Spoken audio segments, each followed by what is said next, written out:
All right. Here we go. We are in it and at it. Good morning, everybody. How we doing on this wonderful Tuesday morning? It is March 11th, 2025. We are coming at you.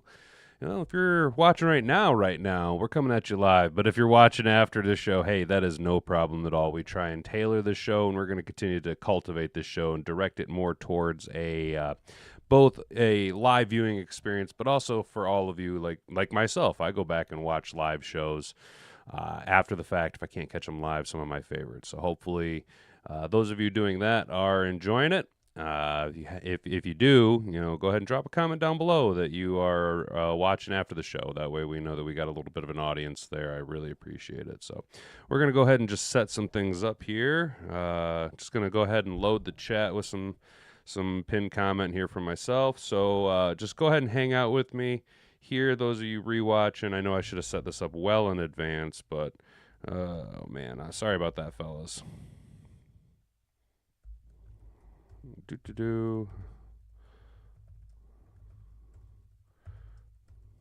Going so far, huh? How's that? We'll just do that as a comment. Try and get people kind of moving around. Pin that to the top. And should we create a poll? Should we start a poll? What do we like? Do you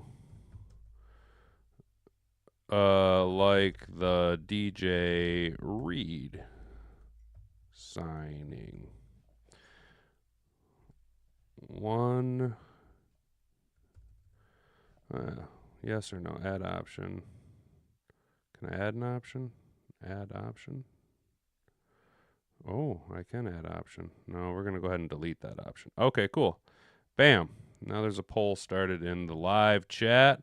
So hopefully when people come through and stop in, ideally, they can interact with everybody a little bit. I know I should have started that up, but we are still working out the kinks. So if you guys are watching after the fact, I really do appreciate it. Just going to go ahead and pull up my stream on another screen to make sure things are operating the way that they need to be operating, going smoothly so far. Cool. Doesn't look like we have any lag going on.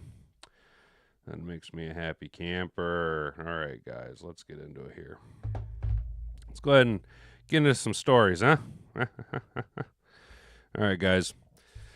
Welcome to the Hat and Beard Show. I, of course, am your host with the mostest hat and beard. We are rip-roaring, ready to rock and roll, heading into now free agency is fully underway, and the first day of legal tampering, as the league calls it, or negotiations, is now out of the way, and we've seen a lot of moves, a lot of people kind of going to and from. A couple of big names signed some big deals.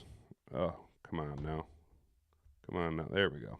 A couple of big names signed some big deals, including a surprise last year to the entire league, and that would have been Minnesota Vikings quarterback, journeyman free agent, came over from San Francisco, former first-round draft pick of the New York Jets out of the University of Southern California Trojans, Sam Darnold, having himself a tremendous season last year, which he turned things right around and was able to maximize really his understanding of the offense that Kevin O'Connell is trying to...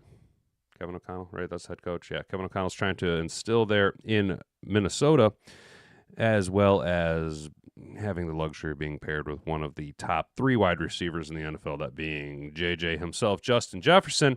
Originally, it didn't look like Darnold was going to really be the guy.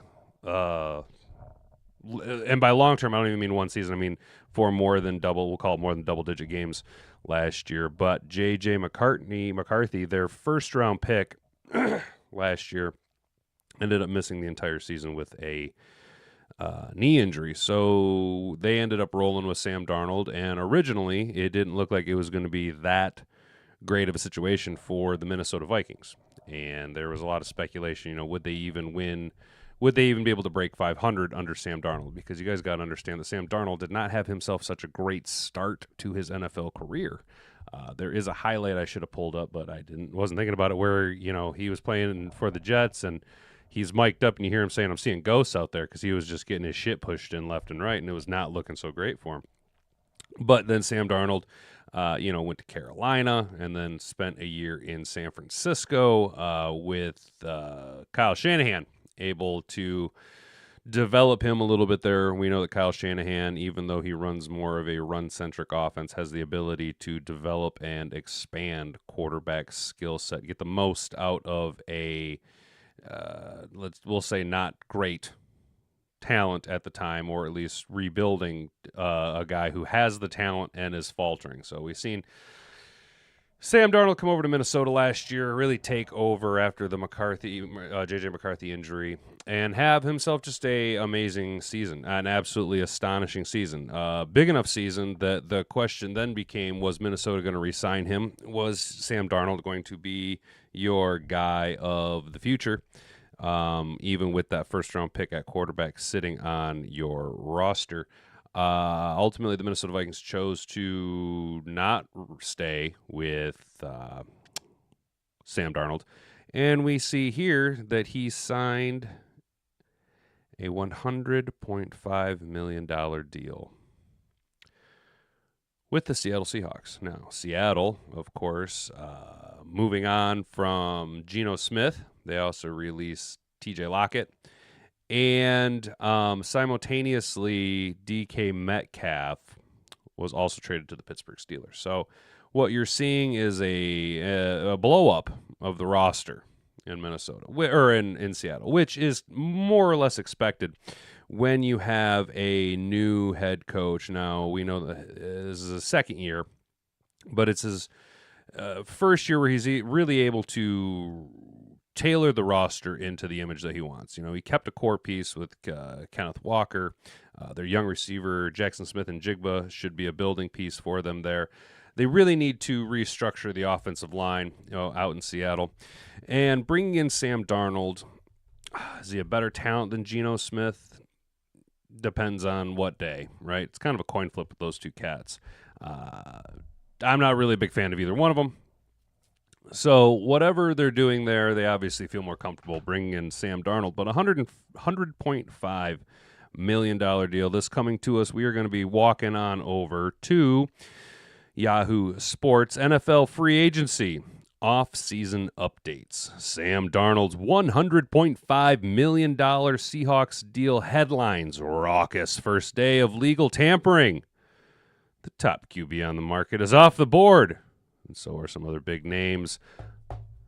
Keep up with all the news right here, and that's what we fully intend to do. I would like to welcome all of you into the chat. We are going to be running down our national news segment right here. We're going to be talking about some national free agency signings here before we get into some Detroit Lions news and notes, some things to take a look at. So legal tampering, or the, quote, negotiation period, as the NFL calls it, is officially here.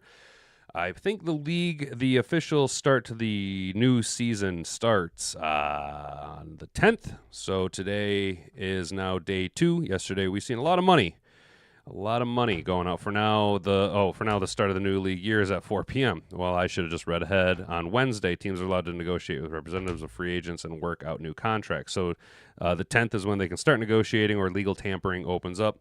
And then tomorrow will be the official kickoff of the 2025 NFL season. Just to touch note, the Lions did, I didn't have the exact details, but the Lions did re-sign Derek Barnes yesterday to a $25 million, $16 million guaranteed contract, which the more I sit and kind of digest it, the more and more I am really excited about bringing Derek Barnes back. I think he's exactly what we need. I think everything points forward. But back to the NFL news. Sam Darnold, who is number 1 on Frank Schwab's top 25 free agents list, is reportedly signing a 3-year, $100.5 million deal with the Seattle Seahawks. That is, what is that, like $35 million a year? Dude. A dude.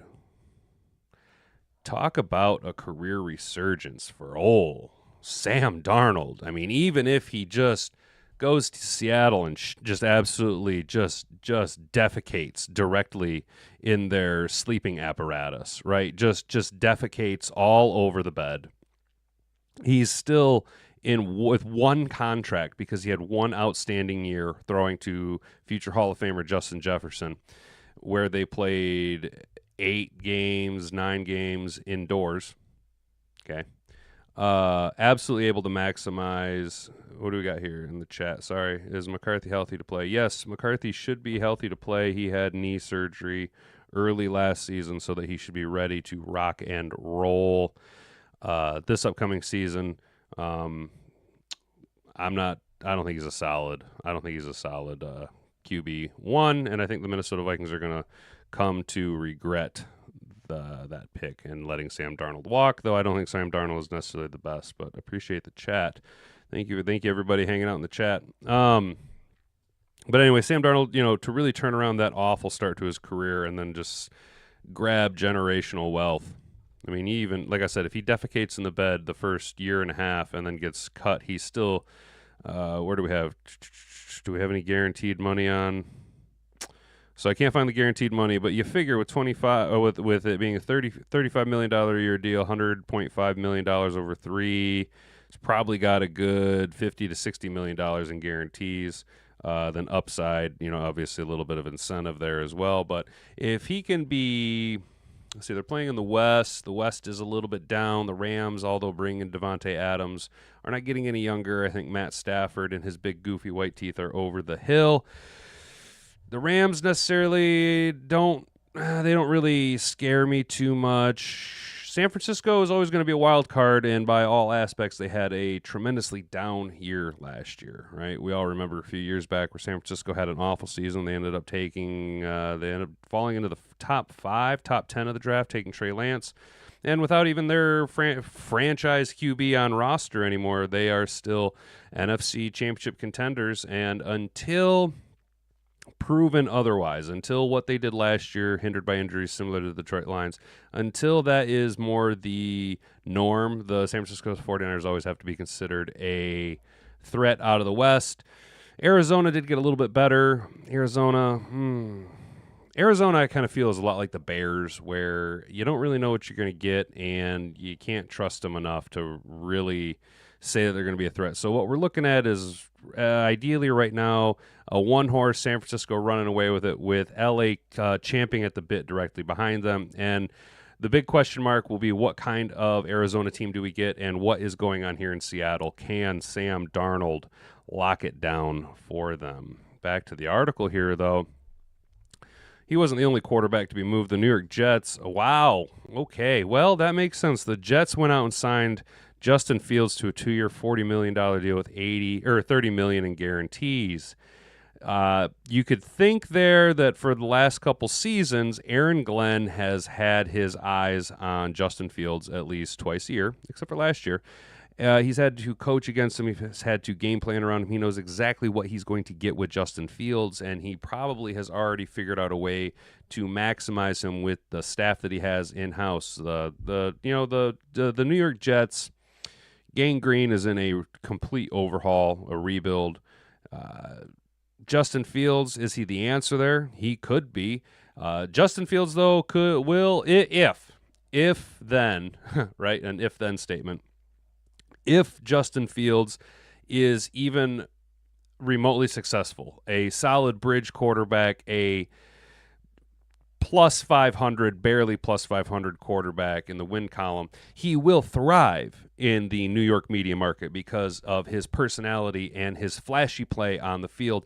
However, how will Justin Fields, because he played in Chicago, which is not quite the same, but an equally competitive media market to New York, how will Justin Fields be able to handle with the scrutiny of the New York media market being directly on him? I think he should be able to succeed, considering he probably will be the bigger name of the two quarterbacks in Brooklyn. Well, not Brooklyn, or New York. Sorry, New York. I don't know why I said, or New Jersey. I don't know why I said Brooklyn, but they play in New Jersey. Though not the best quarterback in New York because Josh Allen just inked a mega deal to stay home in Buffalo for probably. I don't see Josh Allen ever leaving Buffalo unless he has a Tom Brady, Peyton Manning duration career, Aaron Rodgers duration career, excuse me, and is able to parlay a potential Super Bowl run, or maybe he's that guy that after 4 years they do the Jim Kelly type thing where run after run after run and he just can't get over that hill.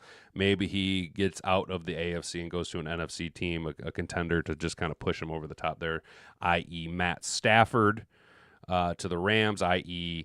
Tom Brady to the Tampa Bucks. Okay. A little bit of other news, though, here. So, just to wrap that up, I do think Justin Fields thrives if he performs well. Not only does he thrive on the field, but thrives in the media. However, if he slips up a little bit, it will be a total implosion and collapse of Justin Fields. So, New York, tread carefully, tread lightly, and possibly look to draft a future replacement for Justin Fields if and or when Justin Fields all over the place and collapses. A little bit of back-end news, though, about quarterbacks. The Cleveland Browns got Kenny Pickett from the Eagles and a little quarterback swap for DTR and a fifth-round pick. So the Browns giving away a pick for a better quarterback prospect than Dorian Thompson-Robinson. However, not a starting quarterback was proven in the Steel City. And also, just what a weird situation, because now he has to face the team that he played or was drafted by. Not only did he play in Pitt and play at the stadium, but now he also is going to have to play against the Steelers twice a year, being in the same division. Dorian Thompson-Robinson is hot garbage. So the Eagles got another guy to sit. Now, he does have a skill set more similar to Jalen Hurts. So you're kind of getting a similar style as far as athleticism. Josh Sweat is headed to Arizona, reuniting with Josh Gannon, whatever his name is, on a 4-year, $76.5 million deal. He was Schwab's number 8 on his top 10 free agency market. So 4-year, $76 million, a little under $20 million a year. Josh Sweat on not a young man, not going to reset the market, but still getting a nice solid move. And that helps. That is a nice piece to add for Arizona. That is a piece that you can kind of build your defense around a little bit here if you can continue to add and develop. However, Josh Sweat, not going to be, Aiden Hutchinson, at least not for a long time. He will be maybe for a few games here or there, but not for 10 years, right? And a blockbuster move that should make Jaden Daniels happy, the Commanders acquired left tackle Laramie Tunsil and his gigantic bong from the Houston Texans in exchange for several draft picks.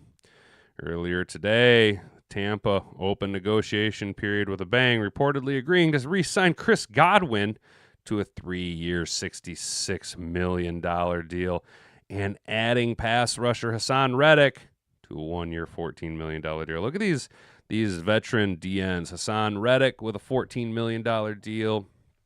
Khalil Mack bagging an $18 million fully guaranteed 1-year deal. Milton Williams, who's number 2 on Schwab's top 25 list, is reported headed to New England after helping the Philadelphia Eagles and their dominant defense win the Super Bowl. And we've seen the New England Patriots spend a lot of money to revamp that defense. Mike Vrabel is not playing around. Also Monday, Talanoa Huafunga has agreed to a $45 million deal with the Broncos. Jimmy G's staying in the Rams on a 1-year deal. That's gross. The Panthers made J.C. Horn the new highest-paid defensive back in NFL history with a 4-year, $100 million extension. So if Terrion Arnold plays up to J.C. Horn level, it's going to be an expensive re-sign. And the Chargers, we talked about, are bringing back Khalil Mack on a 1-year, $18 million deal. That is a little bit of big splashes that were made around the NFL. Day 1 of free agency. There's another team that we want to talk about, and that is the Miami Dolphins. This is going to be a little bit of a nice little segue between NFL news and the Detroit Lions. So, Right Way Auto Sales is going to have to get rid of their commercial with your favorite hometown safety, Ifeatu Melifonwu, because he's no longer in Detroit. That's right. Ifeatu Melifonwu departs Detroit Lions for Miami Dolphins. Melifonwu headed to Miami after 4 seasons in Detroit. I don't dislike or like this pick because, or this move. Ifeatu Melifonwu, when on the field, is incredibly effective at what he does. However, when Ifeatu Melifonwu is hurt, boy, is Ifeatu Melifonwu hurt. And we know that availability is the best ability. So look for the Lions. Now that we've moved on from a regularly injured, although electrifying player when on the field, look for the Lions to make some moves in free agency to probably bring in, because we like to run a nice, have at least 3 safeties on roster that you can rotate around, especially the branch sliding down in the nickel from time to time. You need to have another safety to go back there and play with all-world everything Curbzilla, Kirby Joseph himself. So Melifonwu gone. Look for, a safety to come over in free agency, or maybe even grab a guy who slips in the draft. Let's get into this article. This is by Christian Boer. We read this guy pretty regularly. The Detroit Lions have retained several members of their 2021 draft class. However, one member of that group is departing in free agency. That's kind of a bummer. Defensive back Ifeatu Melifonwu has agreed to a 1-year contract with the Miami Dolphins on Monday, ending his 4-year stint with the Lions.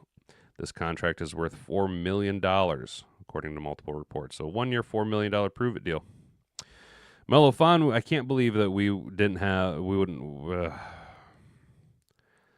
Man, $4 million over a year, that's not really that much, but you see the moves that we made with like Zadarius Smith to free up some salary cap. And what we're seeing here with the Lions and some of the moves that are being made. Brad Holmes had his guys that he wanted to go after and retarget. Carlton Davis, see ya.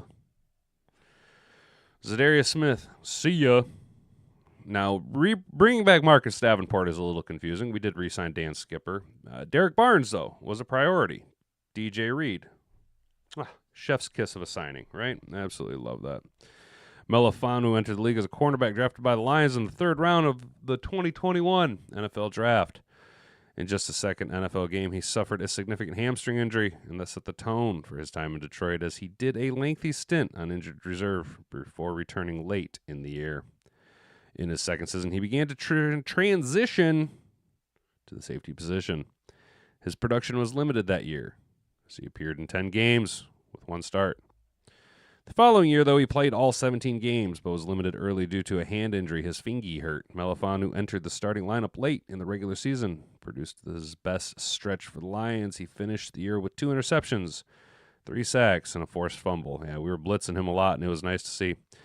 Expectations were high for Melifonwu entering the 24 season, but he suffered an injury in training camp that sidelined him for the first stretch of the season. Yeah, he missed so much time. He would do a second injured reserve stint after breaking his finger and wouldn't make his season debut until week 16. In total, Melifonwu accounted for 72 combined tackles, 4.5 sacks, 2 picks, and a forced fumble in 37 games during his time with the Detroit Lions. The Lions are currently slated to gain a 7th-round compensatory pick in the 2026 NFL Draft for losing Melifonwu, and that will change if Detroit cancels it out by signing a free agent of equal value. Interesting. Nice little 7th-round reprise of a pick. That'll be nice. And then just a little bit down here, more on Detroit news. DJ Reed, we did sign DJ Reed. We'll probably talk about that tomorrow.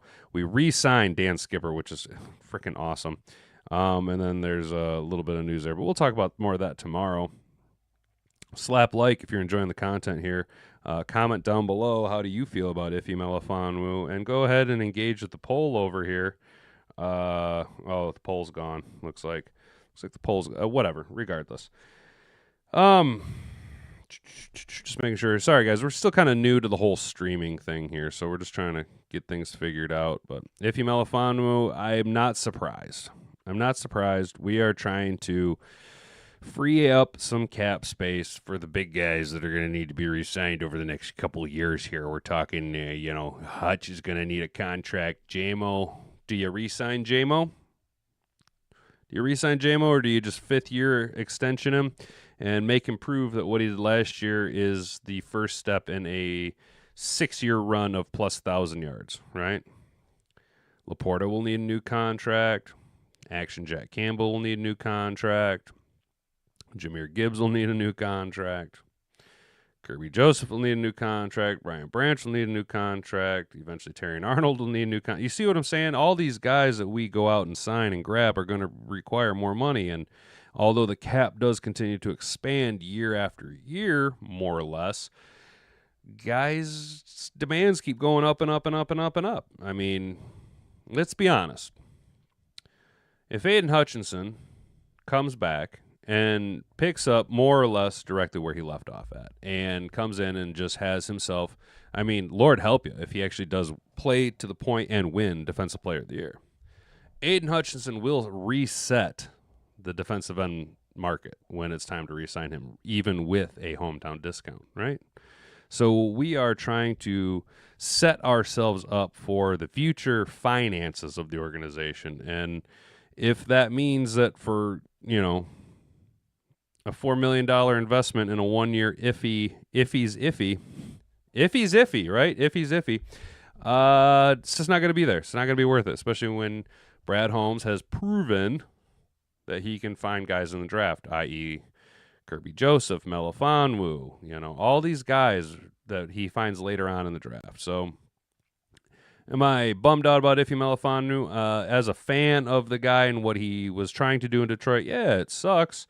But it's similar to the Tracy Walker release. Like, you're just not up to stuff there, dude. You're just not up to snuff. So we will kick it over here with Melifonwu out of the organization. We re-signed Derek Barnes. We're lagging here. Let's talk about the Detroit Lions free agency. Top remaining targets after the first day of legal tampering. This is coming to us from the Detroit News. Hey, appreciate everybody hanging out in the chat. If you're enjoying what we do here, go ahead and smash like. Share this video around with all your friends. It genuinely helps the channel grow. Just go ahead and click that share button and just go ahead and copy the link. You don't even really have to share it with anybody. However, if you did share it with people and your friends tuned in and they liked what they see, we would grow to be one of the bigger morning live shows talking about Detroit Lions content and NFL news. We are small but mighty, guys. We are small but mighty, and this will be our last segment of sports content before we get into. I got a fun little video pulled up for us to watch to end the day with. So before we get into that, though, guys, let's go ahead and wrap up here with the Detroit Lions free agency. Top remaining targets after first day of legal tampering, brought to you by Nolan Bianchi. Nolan Bianchi. The Detroit News. This is published last night late, but hey. The Detroit Lions only made one free agent agreement on the first day of legal tampering. But Monday, soon to be finalized acquisition was a big one. Cornerback DJ Reed signed a 3-year, $48 million deal with $32 million in guarantees. Was the top available cornerback, according to many national publications, and ESPN's number 1 overall player entering the day. As a long time Detroit Lions fan, it is crazy to see where we are at now with the organization, that the number 1 overall player on ESPN's board and the top cornerback in free agency, according to many experts. Experts, right? Expert of what? I'm an expert on pooping. Like, say what you will, but we are now in a phase where top players want to come to Detroit. Not only do they want to come to Detroit for a crack at the ring, for a run at a title, because Detroit is that team, but they see the way the organization operates. They see the way the front office conducts themselves, how they go about handling their business, the type of players that they want. They have a very specific type of player. Brad Holmes has a very specific type of player that he goes after.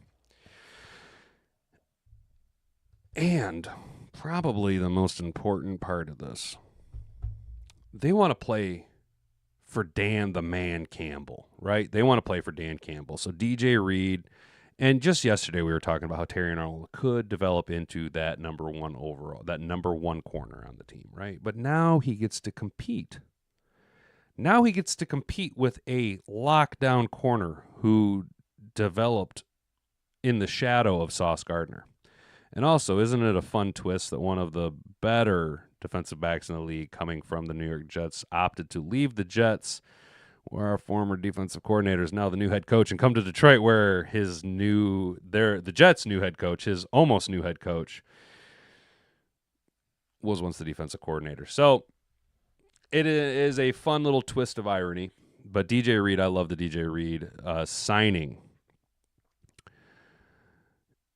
It was a tidy bit of work for Lions general manager Brad Holmes, who undoubtedly have some busy days and weeks ahead of him. Detroit still has several holes to fill on the roster, though it hasn't officially seen the departure of two of the team's top free agents, guard Kevin Zeitler and defensive tackle Levi Onwuzurike. Kevin Zeitler will be the big deciding factor here, in my opinion, behind Carlton Davis, who signed with the New England Patriots for a 3-year, $60 million deal. I actually like that signing for the Pats.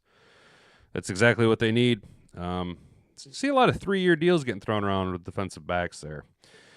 I don't know what that is, but I think the general managers and front offices of teams have started to kind of hone in on exactly the contract duration that you need to have for these skilled diva players, wide receivers, and defensive backs. Pardon me, I had to take a drink there, fellas. All right. Kevin Zeitler, though, like I said, if Kevin Zeitler goes, that will shift our draft mentality. If Kevin Zeitler stays, then look for us to really hang in for a defensive end, though. The more I think about it, if Zeitler goes, look for us to go offensive line in the first round. If Zeitler stays, depending on who slides in the draft, look for us to trade out of the first round. Do I think we go after and re-sign Levi Onwuzurike? As much as I want to say yes, availability is the best ability, and there are too many prospects in this draft class that I could take a gamble on and have more upside than the known injury factor that is Levi Onwuzurike. I'd rather, at this point, move on knowing that you are a rotationary piece. If he was a starter, then we would have a different negotiation or a different discussion, but he's a rotationary guy, right? Outside cornerback, the Lions need at defensive end, defensive tackle, wide receiver, and guard. Who else could be on the short list for the Detroit Lions following day one of legal tampering window? Let's take a look. Again, legal tampering just means negotiation. It's just the NFL doing that thing where they want to have their own verbiage for stuff. Oh, God. Bless it.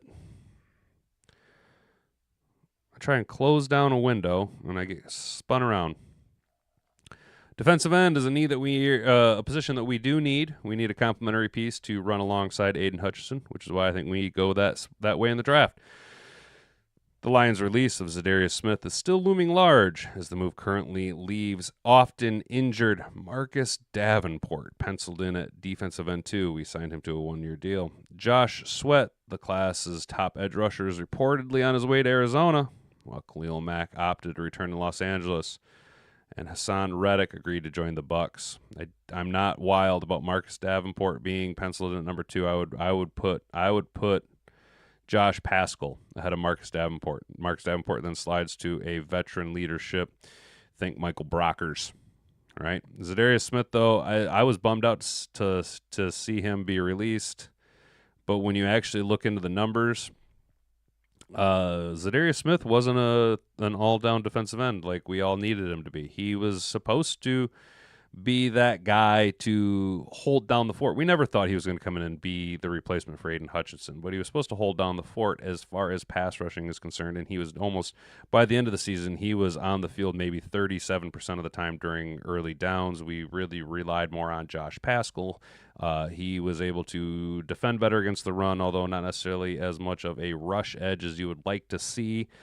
He was still equally as good as Zadarius Smith as far as the numbers are concerned. Zadarius Smith, big personality. We like the trade. We like the dancing. We like what he brought to the Lions. We like what he, the fact that he looked like Rasheed Wallace, right? Let's not play that down, that he wore the Sheed jersey when he showed up to town, and there was a lot of fun there, but unfortunately Zadarius Smith is a cap casualty. Now, does Zadarius Smith get signed by another organization, or is this merely a re-sign for a smaller deal, 1 year, wait for the free agency class to kind of filter itself out, wait to see what Zadarius Smith wants to do?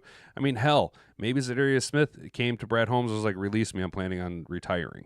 Right? That could be a possibility. That could be a whole possibility. But Khalil Mack off the board, that was some guy I thought could maybe come to Detroit. Hassan Reddick, I also thought could maybe come to Detroit, but those guys are both off the board, which leaves a few other guys on the table, but there are still a few higher-end free agents available, including Smith. There's still the possibility the 32-year-old finds his way back to Detroit, where he tallied 36 pressures, tied for third from weeks 11 to 18 after being acquired at the trade deadline. The Lions also have a few other pending free agents who they could bring back into the fold, including John Kaminsky and Al-Qadin Muhammad. Unfortunately, John Kaminsky, I don't think you're going... John Kaminsky was a guy who, again, locker room dude, production not on the field, and he's going to, do we have the money? Do we want to keep him around? Al-Qadin Muhammad, I wasn't necessarily bummed out with his production, but he's not a spring chicken. Again, if you could get Muhammad for a nice, real cheap discount, but right here's the guy we need to be going after. Joey Bosa, Draymond Jones, and Von Miller. Make up a few of the names available. Azeez Ojulari is a popular trade candidate at last season's deadline. He is also looking for a deal. Another name that's easy to connect with the Detroit is Joe Tryon Shoyinka, who spent the last few seasons working under Lions defensive line coach Casey Rogers. I like the Tryon Shoyinka. I like Ojulari as long as you don't have to trade too much, but right there, Joey Bosa. Joey Bosa. Come to Detroit, Joey Bosa. Come to Detroit, Joey Bosa, so you can play against your brother in the NFC Championship game.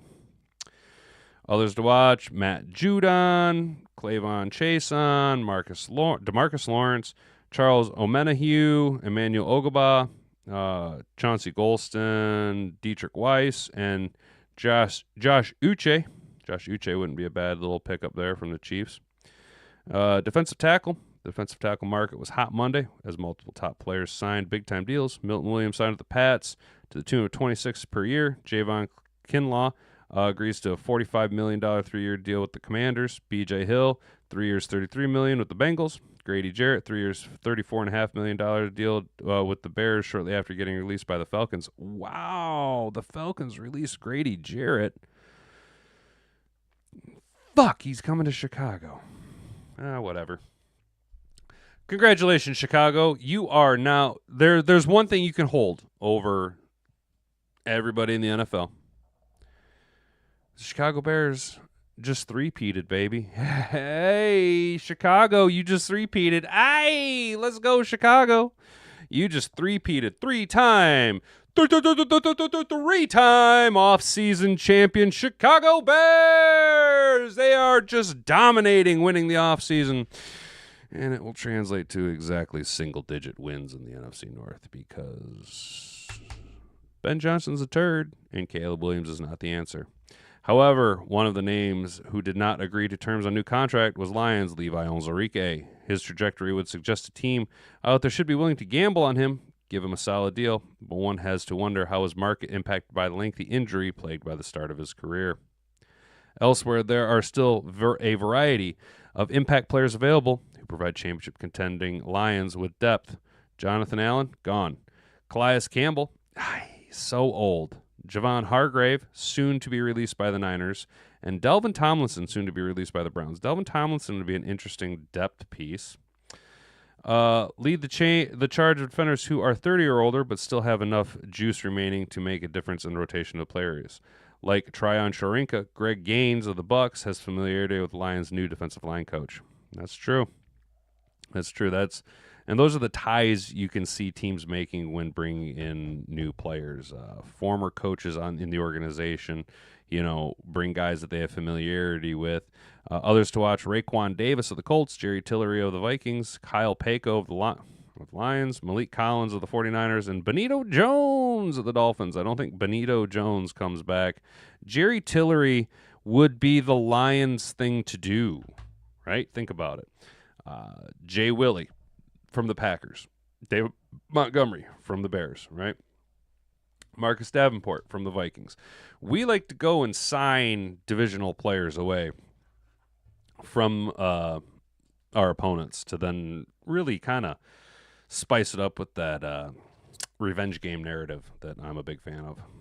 Wide receiver room. Now, there is some room to be had in the wide receiver room for the Detroit Lions. Obviously, we have our top two dogs in Amon-Ra St. Brown, who in my eyes is the best wide receiver in the NFL, and Jameson Williams, who finally had his coming out season this last offseason. Jameson Williams finally emerged as a game-breaking talent that we've seen at Alabama, finally getting a full offseason to learn with Goff, to be part of the team, to participate in all organizational activities, be it from suspension or be it from injury. He was finally there to grow with the team, and you see how Jared Goff was able to develop chemistry with him. So with that being said, Jameson Williams should continue his ascension, barring any setbacks. But as we do know, we need that third guy. And with the size of Amon-Ra and the size, or I guess lack of size of Amon-Ra and lack of size of Jameson Williams, Sam Laporta can't be your only big body guy down there at the tight end spot. And we've seen Jared Goff thrive when we brought in, Josh Reynolds, who I think was 6'3", Tim Patrick, who's like 6'3", and a little bit bigger frame. We need a third wide receiver, a little bit more of a reliable, move the chains type guy. Some guy can go out there and average, 2-3 catches a game for 8 yards on average or 17 yards on average. I believe Josh Reynolds was our third down, move the chain guy there for Jared Goff for a few years.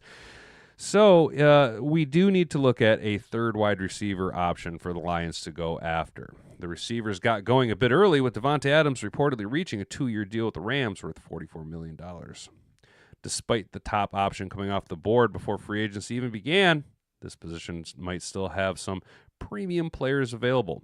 A few more deals are handed out Monday, as Josh Palmer signed with the Bills, Darius Slayton signed with the Giants, and they both signed for $36 million over 3 years. As we mentioned a handful of times, it's very easy to see the Lions re-signing Fireball Tim Patrick and calling it a day. But if they fancy themselves a higher-tier playmaker, a bit rich, considering the talent Detroit already has at the position, there are a few options available. Keenan Allen of the Bears, Steph Diggs of the Texans, Amari Cooper of the Bills, with Cooper being the most digestible Lions target of the trio. I would love that Amari Cooper maneuver. I like what Amari Cooper does. Steph Diggs is slowly becoming a basket case, and Keenan Allen is well over the hill. To or below that, there's Brandon Cooks of the Cowboys, who had the Lions' new offensive coordinator John Morton as a wide receivers coach when he played in New Orleans, Nook Hopkins of the Chiefs, Mike Williams of the Steelers, and Bobby Trees of the Texans. I don't like any of those options. And there's a few others, including connections with DJ Shark from the Chargers and Josh Reynolds of the Jags. I don't want to see either one of those two guys come back. Devin Duvernay is a free agent, also talented guy. KJ Osborne. Tyler Lockett, I've seen been that guy coming to Detroit, but I don't like the size that he doesn't bring. Demarcus Robinson is washed. Tyler Boyd had a down year in Tennessee. Could he bounce back in Detroit? I actually wouldn't be mad at the Tyler Boyd pickup right there. We do need to address guard. Hang with me here, guys. We're almost done here. The Lions aren't quite as desperate to sign a guard as they are to find a solution to other positions. Ideally, that signing would be Kevin Zeitler, the 35-year-old who was still playing his best football the last time we saw him suiting up for the Lions. The guard market has far less activity than some other positions, although we did see a bit Monday night with James Daniels reportedly signing a 3-year deal with the Dolphins. Behind Zeitler, one of the top guards would be Brendan Sheriff. At 33 years old, he might not require a long-term contract and give the Lions some flexibility when it's desperately needed. Another available veteran is Will Hernandez of the Cardinals. He's been a solid player for years, but coming off a torn ACL. Outside of the reliable veterans, a few players who are coming off of injuries are floating around, including Will Fries, who stayed with the Colts, and Nate Herberg of the Steelers. Others to watch is Greg Von Rotten of the Giants and Dalton Risner of the Vikings. I actually don't hate the Dalton Risner approach. I do like the Brendan Sheriff approach a lot more than I like any of the other moves. Zeitler, though, do you want to stick around, bro? I don't know. Well, I appreciate it. All right, what do we got going on here? Sorry, Detroit. Cooper Kupp is coming home. Let's go. Fuck yeah, let's go. Hey, Mr. Detroit City, bro, I am so sorry I didn't see your chat until just now, dude. It's hard for me to kind of pay attention to it. I'm not gonna lie. I'm not the most attentive individual around. So that's going to do it for the news for the NFL. We bounced around the NFL a little bit. We talked about obviously the big signing yesterday was Sam Darnold. We talked about Ifeatu Melifonwu. Iffy is iffy, and we're going to say bye-bye to Iffy here in the Motor City. And then we talked about some free agents left for the Detroit Lions to kind of hone in and target some names you need to familiarize yourselves with, hoping that some of these guys can come to the Motor City. Shout out from Florida. Shout out Mr. Detroit City. You know, bro, now I'm just going to be thinking about Cooper Kupp. Now I'm just going to be thinking about Cooper Kupp wearing the Honolulu blue. Oh, dude, could you imagine how just unstoppable our wide receiver core would be with Cooper Kupp coming to Detroit? That would be absolutely insane. How is it down in Florida, dude?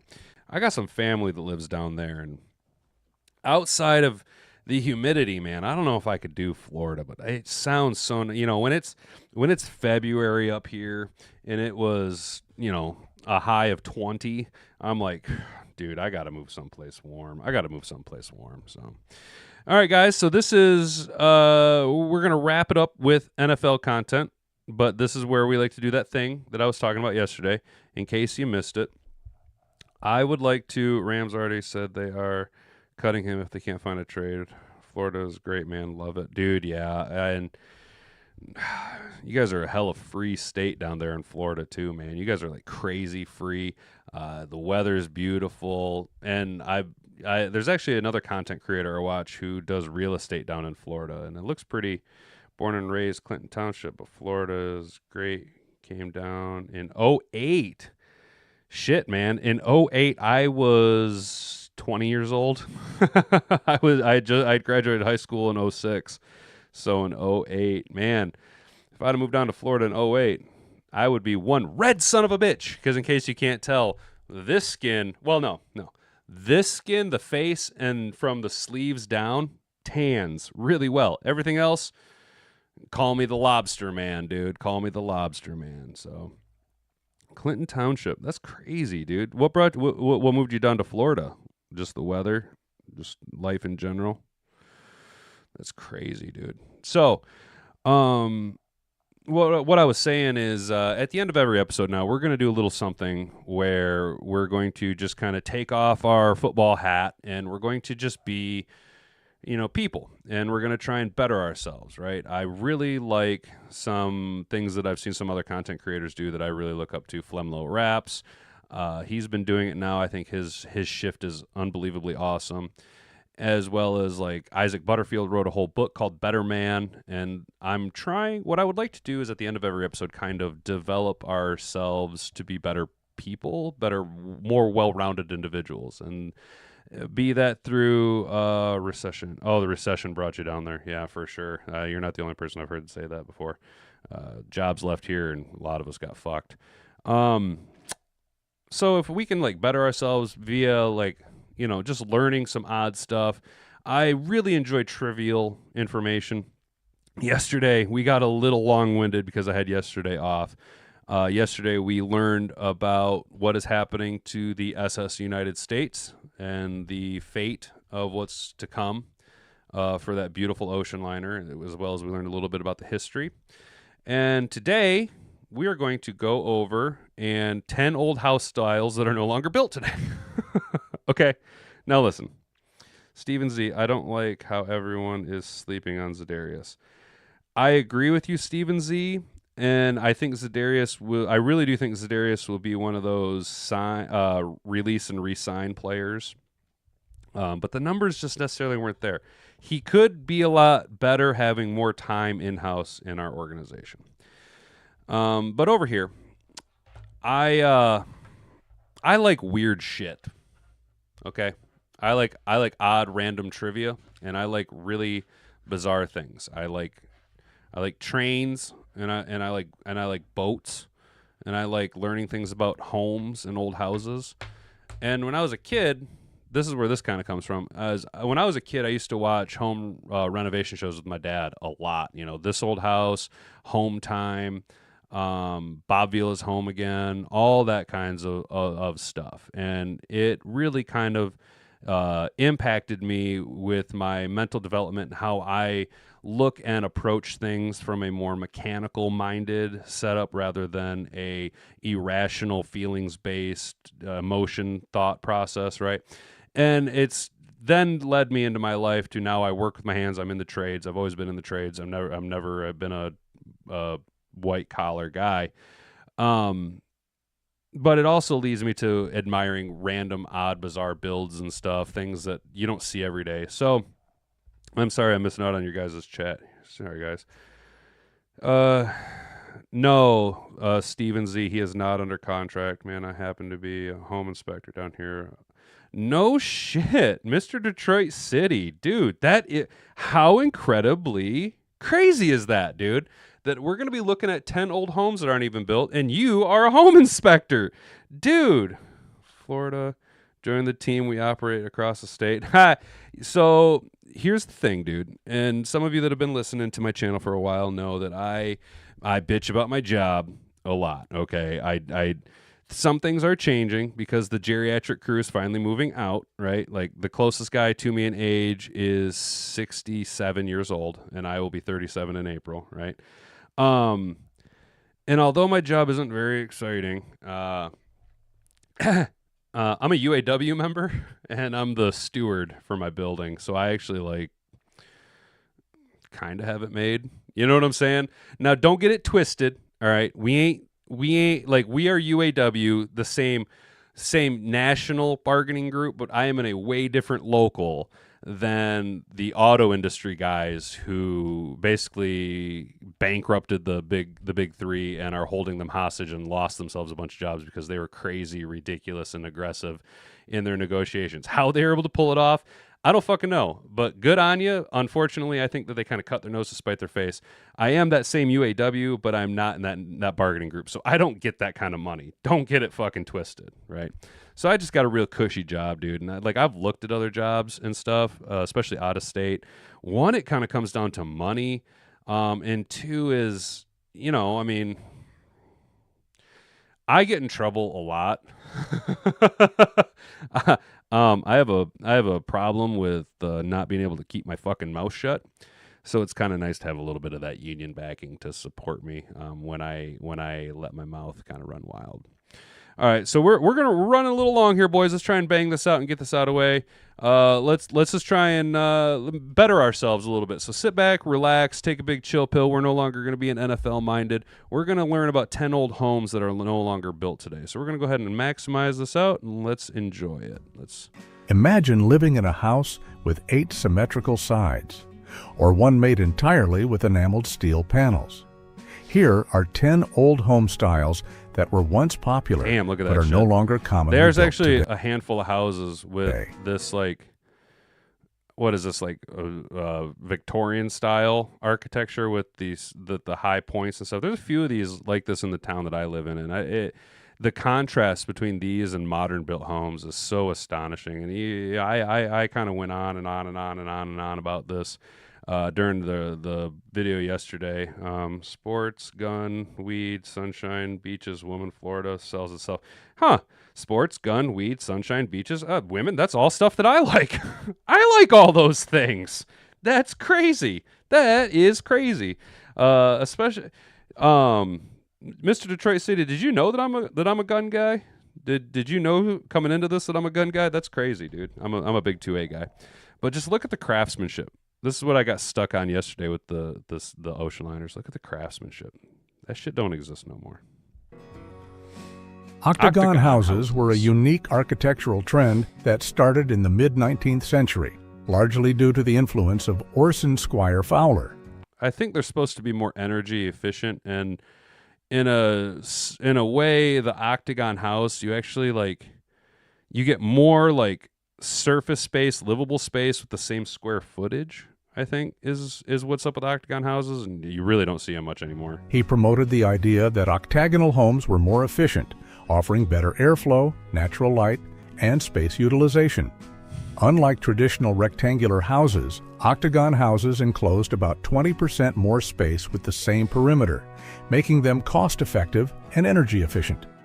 Many of these homes featured flat roofs with central cupolas, wraparound verandas, and innovative heating and water collection systems.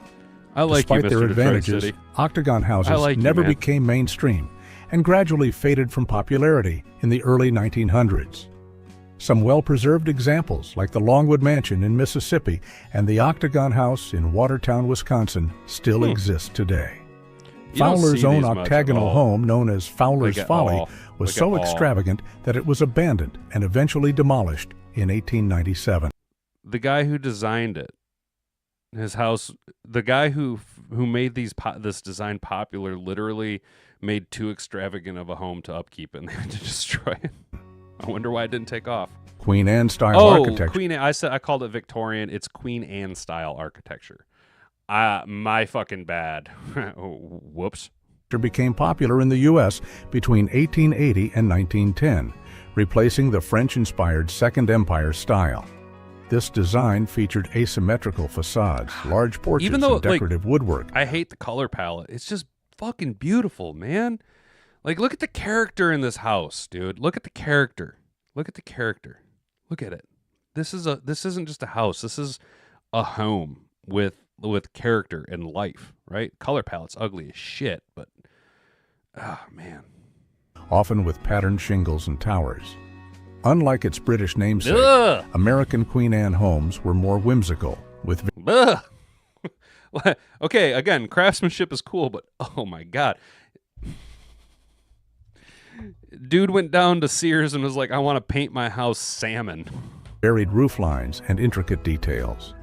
The style spread across the country, influencing row houses, mansions, and even smaller cottages. I didn't know that. After 1900, it began to fade. I thought row houses were more like shotgun houses, giving way to simpler colonial revival designs. However, some Queen Anne features, like wraparound porches, continued into the 1920s. The most famous example of this style is the Carson Mansion in Eureka. Yo, could you imagine having to clean this shit? Well, I mean, you'd soft wash that whole sumbitch from the ground, but building that's a house, dude. That's good. California, considered one of the most photographed Victorian houses in the country. All right, so I guess Victorian age Queen Anne, yeah, so it's the same era. The American Foursquare could be found from the mid-18... This is very quintessential Americana, right? I've got a couple of houses like this just within a 1 mile radius of where I'm at, right? This is very, suburb, very American neighborhood, you know what I'm saying? You're sitting on the porch and you can see the kids running to go get the ice cream. You know what I'm saying? 1990s very to the late... Again, this color palette, not my style. I do like the cream, but that slightly deeper than mint green, not my bag, dude. I'd go more with a deep blue, more a nautical blue, right, to accent the cream. The green, kind of ugly. 1930s. It was a reaction against the highly decorative Victorian homes of the 19th century. I do soft washing, no way. Oh, dude, yeah. Oh, no way you'd be able to reach that. That'd be a hell of a soft wash. Bro, I wanted to start my own soft washing company about 2 years ago. So fucking bad, dude. So fucking bad. But my job just wouldn't allow the time for me to fluctuate. And if I could go on a 410 schedule, I could get like one day to do soft washing, bro. That shit looks so like. Not only does it seem like I don't want to say easy work because no work is easy work, but it seems like good money. You know what I'm saying? Like I feel like I could really just like however much I'm willing to do is how much money I'm gonna make that day. And bro, like it just seems like the business. You know what I'm saying? I've got a taco from Softwology manufactured down here in Oh, gotcha. It's a gold mine, right, dude? That's just it. Like, if you're gonna own a business, that'd be like the business to own. You know what I'm saying, dude? Brother, man, brother. It's great, man. In Florida weather. God, dude. Well, yes, God is good, but especially down there in Florida. Not only are you down in God's country of the sunny sunshine state, but like also you own your own business that you can. Like where I'm at, I'm kind of kneecapped because I couldn't run at 365. You can run 365, dude. All we do is big houses like this. No shit, man. No shit. Brother, what are the odds, dude? This is fucking wild, man. Hell yeah, dude. I'm fucking jealous of you, dude. I might be talking to you a little bit more and more as time goes on. I get myself a little capital. Maybe try and start my own little business up here. Favoring a simple. Because, like, you know, it's not like me and Hat and Boobs are broke or nothing, but, like, you know, I mean, shit, bro. I mean, I'd like to get ahead. You know what I'm saying? Like, nobody wants to be behind. We all want to be ahead. Simpler, more practical design. These homes were typically 2.5 stories tall with a square, boxy shape. Also, dude, Mr. Detroit City, you said you're a home inspector, so I've been trying to convince my old man because he's a retired electrician, master electrician with a contractor's license. I've been trying to get him to try and get into like doing like electrical inspections because he's retired, but like just the other day he's like, oh, I've been looking block because he's of that generation that gets real bored real easily. You know what I'm saying? So I've been trying to be like, Pops, dude, come on, you should try and become an electrical inspector or something like that. I don't know how that really works out. Home inspections are bread and butter, but ancillary service are where it's at.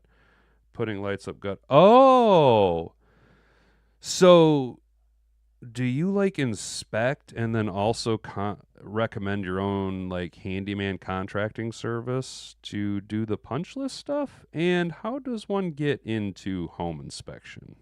Shape, providing maximum interior space on small city lots. Also known as the Prairie Box, it shared many features with the Prairie architecture pioneered by Frank Lloyd Wright. The Prairie Box. They often featured a large front porch. I mean, come on, how is this not just like beautiful? How do people look at like architecture like this and just thumb their nose and go, no, give me the cookie cutter, you know, I want my house to have the exact same floor plan as my neighbor's house, just turned 180 degrees, right? Like, God damn, bro, we got away from the beauty and into the slop. Roof with a central dormer. Architecture, modern design, artwork, everything, media, gaming, everything, slop. It's just slop. And built-in cabinetry, influenced by the craftsman style. Many American four-squares were sold as mail-order homes with companies like Sears and Aladdin. $1,900 in our free building plans. We build, paint, and complete. Ready for occupancy. This modern 9-room, $3,000 house. Easy assembly. This style was particularly common in biggest regret I ever had was not buying property in 3rd grade. Midwestern urban neighborhoods and streetcar Doesn't suburbs that look like Michigan right where there? efficient, affordable housing was in high demand. This looks like a Michigan home right there. The American craftsman style emerged in the early 20th century. Yeah, look at that. As part oh, my God. I love the American craftsman style. I love American craftsman style homes. I love American atomic home or atomic ranch homes. But this, look at it. Oh, my God. Look at it. Look, it's just, it's so unique and just so fucking beautiful, man. God damn. I've got home inspectors in their 60s, 70s. If he has the knowledge and experience in the field, he's good. Dude, I'm going to talk to my dad about I mean, honestly, I'm not going to lie. He might be watching this right now. I mean, him or my mom might be. um, for real, though, I'm going to talk to him about that. Shout out Mr. Detroit City. For real. You know what? Before we finish this, let's just go ahead and boom. Welcome aboard, Mr. Detroit City. You are now a managing moderator for my channel. Boom. Boom. Part of the arts and crafts movement, emphasizing handcrafted design and natural materials. It became especially popular in California, where small single-family homes known as California bungalows spread widely. Inspired by the prairie style and shingle style, Craftsman homes featured low-pitched roofs, exposed beams, and built-in furniture. The movement was influenced by figures like Gustav Stickley, who published the Craftsman magazine to promote the style. Unlike the British arts and crafts movement, American designers made handcrafted homes more affordable for the middle class. American designers made handcrafted homes more affordable for the middle class, back when we cared about one another. The style started to decline by the 1930s, replaced by more modern architectural trends. One of the most famous examples of Craftsman architecture is the Campbell House in Pasadena, California, built between 1908 and 1909 by Green and Green. Yo, they built this sumbitch in a year. Built between 1908 and 1909. Think how long it takes to build shit at all now, right? How long it takes, permitting that's required. They built this sumbitch in a year. Look at it. Ooh, look at all that. Look at all that had to go into it. God damn. And 1909 by Green and Green. The Shotgun House is a narrow, rectangular Elvis Presley was born in a shotgun house. Home style that was especially common in the southern states from the late 19th century through the 1920s. I appreciate that, Mr. Detroit These houses City. are typically only about 12 feet wide and feature rooms arranged in a straight line. Look at this. Look at this little shotgun house. Look at it. It's just a tube. It's just a tube. It's a shoebox. With no hallways, so that a person could theoretically fire a shotgun through the front door and have the blast exit cleanly out the back. The design likely originated in New Orleans, influenced by Haitian and West African architecture from the early 1800s. You gotta get better at that. Shotgun houses were inexpensive to build and allowed for high-density housing in growing urban areas. They were often constructed close together to maximize land use and take advantage of natural ventilation in hot climates. Many fell into disrepair in the mid-20th century due to urban renewal projects, but recent gentrification has led to their restoration in some areas. Elvis Presley was born in a shotgun house in Tupelo, Mississippi, which is now preserved. I told you I'm the king of useless information. As a museum. Tudor Revival architecture, also known as Mock Tudor, became popular in the United States. There's a few of these down by in Lansing, one of the subdivisions kind of near the Grand River. Oh, dude, look, I love these like big swooping roof lines, just like sprawling old world design, you know. Oh man, I love these old Tudor homes. You're not kidding. I just did a new home orientation and houses built in Winter Park. Just broke ground in 2020. And now just finished. You're fucking shitting me. What the fuck? Dude, it took 5 whoa. Bro. Well, this is where Mr. Libertarian kicks in. There's too many government regulations on what I want to do in my property. If I want to build my house, you can fuck right off, Uncle Sam. That's wild, dude. Early 20th century. That's wild. Inspired by medieval English homes, it featured steeply pitched roofs, decorative half timbering, and tall brick chimneys. Wealthy Americans in the 1920s and 30s favored Tudor Revival homes, especially in suburban neighborhoods. The style was associated with old world charm and craftsmanship. Look at that ceiling. Look at that ceiling. Look at that ceiling. Look at the woodwork. Look at all the woodwork. Look at all the woodwork. All the woodwork. Look at when all this was done more or less by hand. There wasn't no stamping and pressing particle board over in China. No, this was handcrafted, baby. appealing to those seeking a historic. Look at the legs on that table. God damn. Look at the work on the just the doors. Look at that work. Look at that shit, man. Nobody does this kind of shit no more. Aesthetic. Nobody fucking cares, dude. I so hate, like... All right, so back when I was doing mechatronics, building big fucking automated robots and shit, there was this cat that I worked with. He was from the international team, so he was actually a German citizen, but he was born in Brazil. So he was South American with a heavy Latino accent who spoke German, English, and Spanish fluently and was from Germany, so over here working, helping us launch the plant, dude. And his name was Bruce, right? And Bruce used to say this line, and I use it all the time. And he would walk up to, like, it would be something so petty, but it was right in line with how I operate. He'd walk up to, like, a reflector, right? And the reflector was supposed to be bouncing back the laser line so that obviously it would tell if it was occupied or not for the PLC and the inputs and outputs. And, like, he'd come up to a reflector, and it would be turned slightly like this. So the light was still hitting it, but as product ran down the conveyor, it would shake and rattle and cause that light to fault out, right? And Bruce would walk up to it, and he'd see this light or this reflector turned like this, and he would just go, oh! He'd throw his arms up and go, oh, Jesus. And he'd go, you see this? Do you see this hat? If you're going to be a professional, be a fucking professional. And then he would straighten it up and tighten it. You know what I'm saying? Like, we don't have people who put in the small details that go into building these types of things. It's so McMansion, so copy and paste, so cookie fucking cutter all the time, man. I want it, and I want it now. Fuck you, dude. Oh, man. New York City suburbs like Westchester County, Englewood, and Teaneck have many Tudor Revival homes from this time. After World War II, the popularity of Tudor Revival declined as more modern, efficient home styles emerged. By the 1970s and 1980s, builders in the U.S. simplified the style with like synthetic materials rather than real wood, making them easier to maintain. Modern Tudor.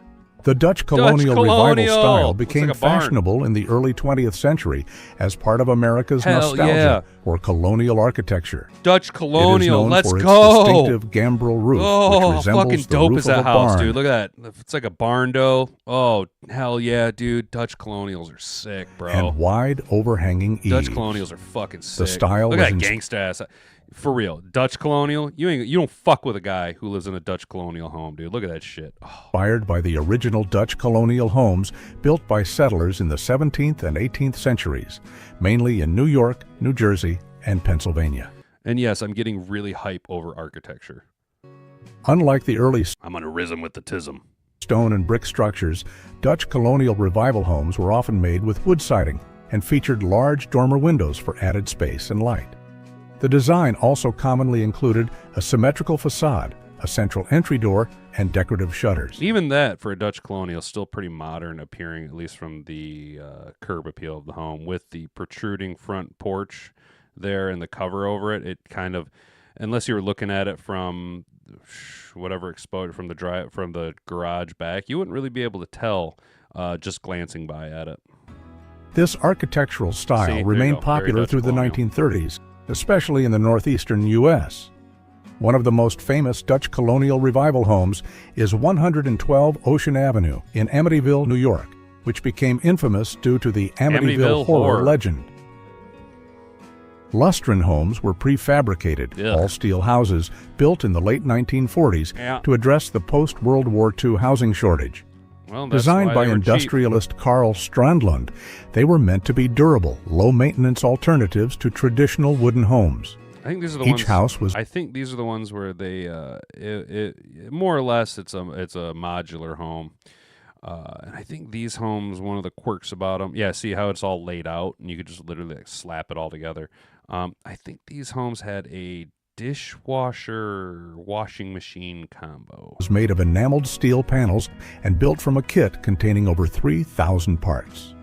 The Lustron Corporation planned to produce tens of thousands of these homes, but financial problems and government intervention led to its bankruptcy in 1950. Despite their short production run, over 2,000 Lustron homes were built, and many still stand More than today. I thought. They were designed to be easy to clean, and their interiors featured metal walls, built-in storage, and even a unique combination clothes and dishwashing machine. You're welcome. Some Lustron homes were even exported to Venezuela for oil industry workers. I see, that makes sense. The Atomic Ranch was a type of mid-century modern home that... Look at that. Americana. That is quintessential 1950s Americana. became popular after World War II. It was a variation of the classic ranch-style house, but featured sleek modern designs with open floor plans. Architect Cliff May helped popularize the ranch house in the 1930s, drawing inspiration from Spanish colonial homes in California. How old that is. There's still craftsmanship that went into it, By the 1950s, 9 out of 10 new homes in America were ranches due to their affordability and practicality. Atomic Ranch homes often had large picture windows, clerestory windows, and flat or butterfly roof lines to create an indoor-outdoor feel. They were also known for their bold colors and futuristic, space-age design elements. One of the most famous builders of Atomic Ranch homes was Joseph Eichler, who helped spread the style across California. Brutalist homes were a bold architectural style that emerged in the 1950s and gained popularity through the 60s and 70s. These homes featured raw concrete, geometric shapes, and a minimalist aesthetic that rejected decorative elements. The style was inspired by modernist architects like Le Corbusier and was meant to emphasize function over form. Many brutalist homes were built as social housing or university buildings, particularly in socialist countries where concrete symbolized equality. Oh, so not only are you just politically inept, but you're also creatively devoid. However, by the late 1970s, the style began to decline as people associated it with urban decay and cold, uninviting designs. Despite this, some brutalist buildings have gained cultural significance and are now protected landmarks. The word brutalism comes from the French term béton brut, meaning raw concrete, not from the word brutal. Right. It's a common misconception. So, if you could bring back... All right. Well, cool. There, now we just learned a little bit about old homes. Old homes to finish off our day about NFL free agency and Lions free agency and available agents.